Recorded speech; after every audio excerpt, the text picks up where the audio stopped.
The will of the voters is about to become reality. We have an obligation, I believe, to carry that out. That is, unless some Ohio lawmakers have their way. It's a slap in the face to Ohio voters. Tonight, the race is on for those looking to make even bigger changes to Ohio's recreational marijuana law. In 30 hours, Ohioans will be able to legally use marijuana recreationally. Issue 2 goes into effect Thursday, and part of that new law lets adults grow marijuana at home. That's one of the things a new proposal from Republicans in the state Senate would not just change, but eliminate altogether. Meanwhile, lawmakers in the House say they should listen to what voters want. Tonight, Columbus Bureau reporter Morgan Trout breaks down those two proposals. On Thursday, Ohio adults 21 and older will be able to smoke weed and grow up to 6 plants. I'm glad it passed, and I'm excited that we're going to be able to take some of these measures that make it a more responsible act. When Issue 2 passed in November, Republican State Rep Jamie Callender knew he could be part of clarifying public policy. And I want to make sure that here in this chamber, the People's House, that we carry out the will of the people, and the people have spoken. His bill doesn't make major changes, but it does add safeguards, like guidelines on advertising, public smoking bans, and that local governments have more of a say in where tax revenue goes. It also explains that home grow must take place at a residential address. We've seen folks aggregate those 6 plants and in essence create a mega farm, which is simply an aggregation or a co-op of a whole lot of home grows. House Bill 354, one that Callender says has bipartisan support in the House, deeply contrasts the Senate's more conservative version. State Senator Rob McCauley's proposal would reduce how much weed you could possess from 2.5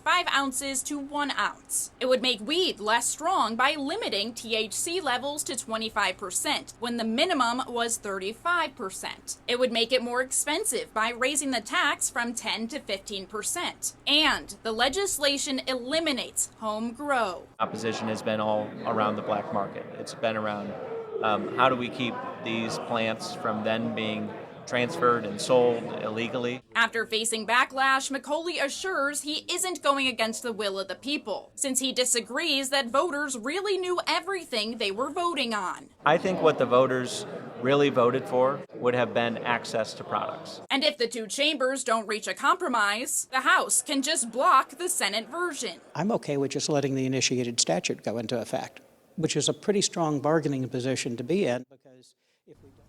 And it's possible that the Senate version is going to be on the floor for a full vote tomorrow. And the House is also going to be hearing their version in committee as well. All right, Morgan, thank you. So what is the timeline for buying marijuana in our state right now? Rob, it's going to take a little bit of time for you to actually be able to buy in stores. The Department of Commerce needs 9 months to come up with rules and regulations for their new cannabis division. Then they can start issuing recreational licenses. So you probably won't be able to buy from stores for about a year. Okay, now this is where people are asking questions here.